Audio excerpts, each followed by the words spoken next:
बहू ओ बहू कहाँ मर गई? कमला ने आवाज लगाई। वो अभी सारा काम निपटाने के बाद नहाने के लिए गई थी और सास की हर 2 मिनट में ऐसी आवाज सुनने की उसकी आदत पड़ चुकी थी। जरा सी नजरों के सामने से हटी कि सास चिल्लाना शुरू कर देती। इस बार आवाज कुछ ज्यादा तेज थी, कोई अनहोनी ना हो गई हो। उसने जैसे तैसे अपने ऊपर 2 मग पानी डाला और कपड़े पहनकर बाथरूम से दौड़ते हुए सास के कमरे में पहुंची। अरे मरी, तुझसे एक काम भी ठीक से नहीं होता? कमला देवी फिर से चिल्लाई। क्या हुआ माँ जी? उसने डरते डरते पूछा। हुआ क्या है? दिखता नहीं कमबख्त। ये कमरे में पानी पड़ा है। आज पोछा नहीं लगाया था क्या? अभी कहीं मैं गिर जाती तो मेरी हड्डी पसली टूट जाती। कमला देवी ने चिल्लाकर कहा। लगाया तो था माँ जी, उसने धीरे से कहा। तो ये कहाँ से आ गया? हे भगवान, मेरी तो किस्मत ही फूटी है जो ऐसी लड़की पर मेरा बेटा लट्टू हो गया। न जाने कहाँ कहाँ से बड़े बड़े घरों से उसके लिए रिश्ते आ रहे थे। अच्छा, अब चल जल्दी से इसे साफ कर दे, सास ने चिल्लाते हुए कहा। उसको पता था कि नहाने जाने से पहले ही उसने पूरा घर साफ किया और ये पानी जानबूझकर उसकी सास ने ही उसे तंग करने और ताने सुनाने के लिए गिराया है। फिर भी उसने बिना कुछ बोले गिरे पानी को साफ कर दिया और अपने कमरे में आकर थोड़ा आराम करने बैठ गई और सोचने लगी सास की चिल्लाहट अब कौन से काम के लिए बुलाने वाली होगी। उसके लिए ये कोई आज की बात नहीं थी। जब से वो शादी कर इस घर में आई थी, उसके पति के ऑफिस जाते ही रोज का नियम था। आज किसी बात पर, कल किसी बात पर। बस उसकी सास को एक बहाना चाहिए था। अगर नहीं मिलता था तो बहाने बनाने के कला में वो माहिर थी। इस रोज रोज की किटकिट से अक्सर वो तंग आ जाती थी, पर कुछ पति के प्यार, कुछ सास की उम्र और कुछ घर की नई बहू होने की वजह से सब बर्दाश्त कर रही थी। उसे खुद ही समझ नहीं आ रहा था कि उसके खुद के वजूद में इतना परिवर्तन कब और कैसे आया। उसको यह भी याद नहीं कि कब उसके अपने घर में उसकी माँ या पिता ने कभी उससे ऐसे सुर में बात की हो। अपनी कॉलेज और स्कूल के समय में तो वो बिंदास लड़कियों में से एक थी। पूरे स्कूल या कॉलेज में कहीं भी किसी के साथ कोई गलत बात होती थी तो वो लड़ने के लिए सबसे आगे खड़ी मिलती थी। किसी के भी हक के लिए वो पूरे सिस्टम से लड़ जाती थी। पर आज अपने ही खिलाफ हो रहे अन्याय को चुपचाप सह रही थी। सोचती थी, क्या यही शादी के मायने होते हैं? जब एक लड़की को अपने स्वाभिमान और सम्मान को एक नए परिवार की सूली पर चढ़ा देना पड़ता है। शाम को पति के आने पर बहुत सारी बातें कहने को मन होता था। एक दो बार कही भी थी, पर एक तो थके होने से वो इस पर ज्यादा ध्यान नहीं देते थे और फिर अपनी माँ के खिलाफ वो एक भी शब्द नहीं सुन सकते। उनकी माँ भी अपने बेटे के सामने उससे से बड़ी दिखावे के साथ बात करती थी, पर जैसे ही बेटा घर से बाहर निकलता था उनके तेवर बदल जाते थे।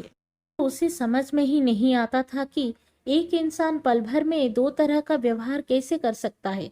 कमला देवी को सबसे ज्यादा तकलीफ तो उसकी शादी में मिले दहेज से थी, जबकि उसके माता पिता ने अपनी हैसियत से बढ़कर उसकी शादी में खर्चा किया।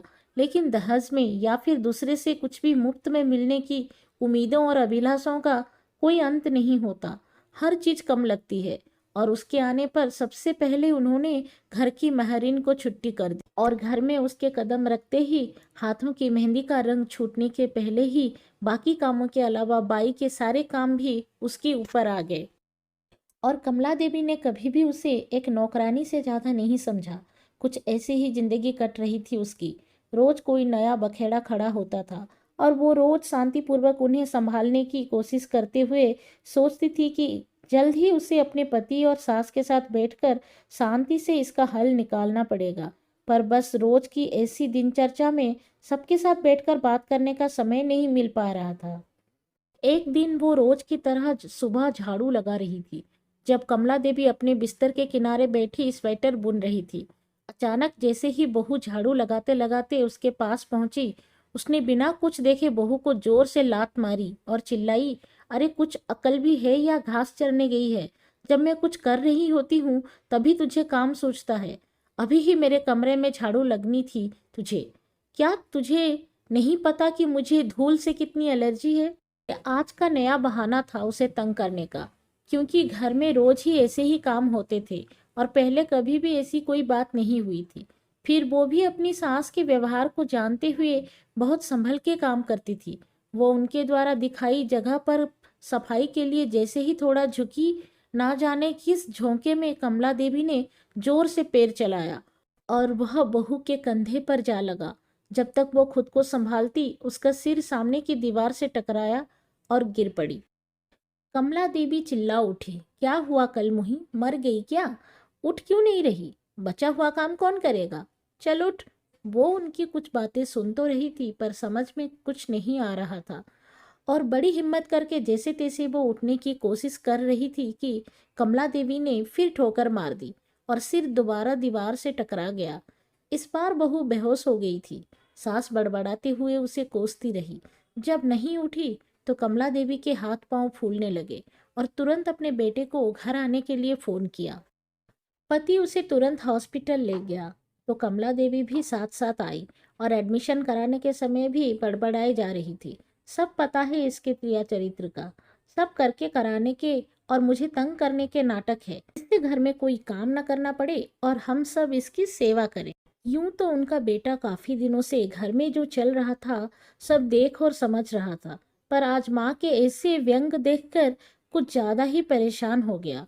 लेकिन इस समय उसे अपनी पत्नी की जान बचाने की पड़ी थी। डॉक्टर की तमाम कोशिशों के बावजूद सिर के अंदर कोई नस फट जाने से पहले तो वो कुछ दिनों कोमा में रही और अगले एक ही सप्ताह में उसने दुनिया छोड़ दी।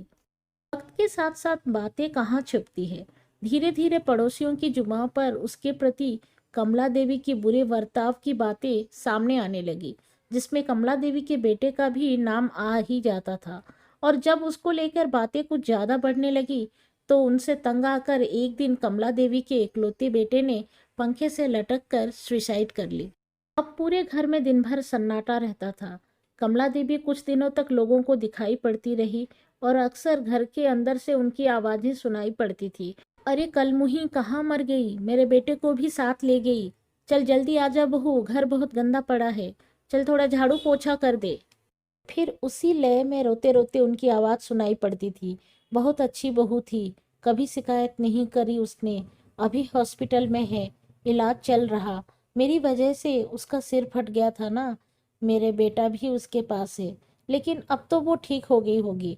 अरे कोई तो उन्हें दोनों को वापस ले आओ। अब की उसे कुछ नहीं कहूंगी। के बाद पता लगा कि उनके किसी दूर के रिश्तेदार ने उस मकान को आने पौने दाम में किसी को बेच दिया था, क्योंकि कमला देवी की पागल खाने में भर्ती होने के बाद उस मकान को देखने वाला कोई नहीं बचा था। आप लोगों को कहानी पसंद आई है तो चैनल को जरूर सब्सक्राइब कर दीजिएगा। मैं आपसे मिलूंगी दूसरी कहानी में। धन्यवाद।